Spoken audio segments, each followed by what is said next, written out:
leading question, of course. Will the federal government ever balance the budget? Senator Gallego, you're on.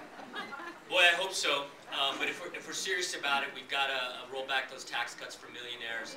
We've got to close those corporate loopholes. We've got to implement a speculation tax. We've got to end that war in Afghanistan so we can bring those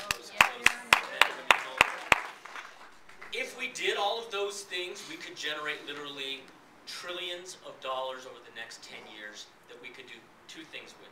First of all, balance the budget and pay down the debt. And the second thing we could do is invest in the things that I mentioned earlier. Real renewable energy infrastructure, just like we did with the railroad and the electrical grid and the water grid. All of those big public works projects didn't happen alone. They happened because we decided as a nation that we had to do it.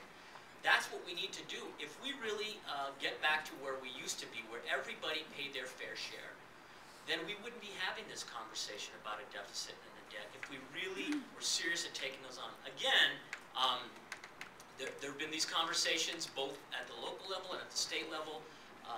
Me and progressive allies have led the fight to try to do those very things, to try to roll back tax cuts for millionaires, to try to close corporate loopholes, and of course, when you have some folks working in coalition with Republicans and corporate lobbyists dominating the roundhouse, we can't move those kind of close those loopholes. We had a terrible time. We got a pared down bill.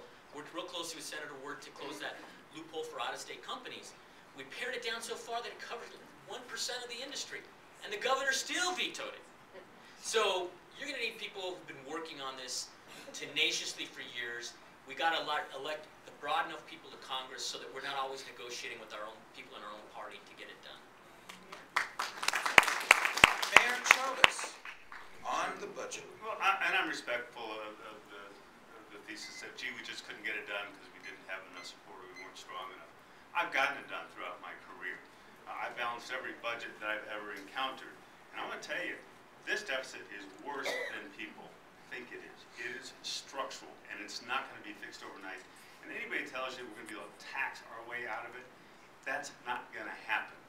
I fully support bringing our troops home now. I fully support repealing the Bush tax, at least for $250,000 above, the Buffett rule, ending the oil and gas subsidies. But that alone isn't going to get us where we need to go. We need to have some fiscal responsibility as Democrats, because Americans understand this in their pocketbooks, that you shouldn't buy it if you can't afford to pay for it. It's a pay-as-you-go rule. We need an infrastructure bank. I'm the only candidate in here that's actually built infrastructure. And I'm trying to think hard which infrastructure projects were supported by my challenges during my tenure as mayor, whether it's San Juan Chama, which is the water, as I said, we drink, utility hookups to poor folks in the South Valley, roads, bridges. It's how you create wealth, not just the jobs that go into those particular projects, but the commerce that takes place across those projects. We've got to bring down the cost of health care. And I want to tell you the truth this morning. Medicare and Medicaid are not on a sustainable path. I think Social Security is fine, but they are not on a sustainable path because the cost of health care has not come down, and it will bankrupt us. So we've got to be very aggressive in engaging in practices that reduce the cost of health care. Here's the thing I would never do, because I know that, and I'm glad they didn't have the power to get it done in the legislature last year, and that's to tax food. That was one of my first commitments as a state senator candidate, was to repeal the tax, grocery receipts on food. Last year, the legislature tried to reinstate it. I'm glad they didn't have the influence to get that done. I will work on infrastructure. We will build our way out of this. We will also be responsible in our expenditures. And then, hey, the wealth debt-free ride is over. Commissioner Yuhan Bishop, on the budget. Thank you. I agree that the deficit and the budget problems are extreme, and that when we talk about what's going on in this country, I think we are failing to sometimes really talk about what's going on around the world. that we have a global economic disaster, and there are several steps that we have to take. There isn't anybody up here who isn't clear about making sure that folks who do not pay their fair share have to pay their fair share. I don't think the Buffett rule goes far enough because it doesn't talk about the excessive burdens that the middle class pays.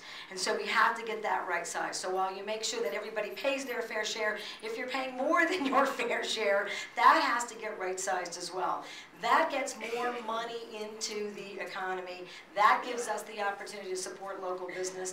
We have to have incentives that slowly and methodically grow the economy. And I agree that infrastructure is part of that. And Mayor Chavez, I think I helped you build quite a few senior centers here. And Senator Griego, I'm sure I helped you work really diligently at infrastructure investment. You know, for 20 years we've been doing that. Let's talk a little bit about healthcare costs, because I agree that that's something that we aren't paying enough attention to. 17% of our gross national product. We spend more in this country than any other industrialized nation in the world. And we're asking the wrong questions. You can tweak Medicare and Medicaid and Social Security all you want, and we're going to end up with the same issue. Some people get a little something, some people lose a little something. Let's solve chronic disease. Let's make sure that we help people die with dignity and support families who are doing familial caregiving. That saves billions of dollars in this country, and that gives us a real effort at doing something about the budget, which then gives us an opportunity to grow the economy, which then gives us an opportunity to do something about our looming deficit.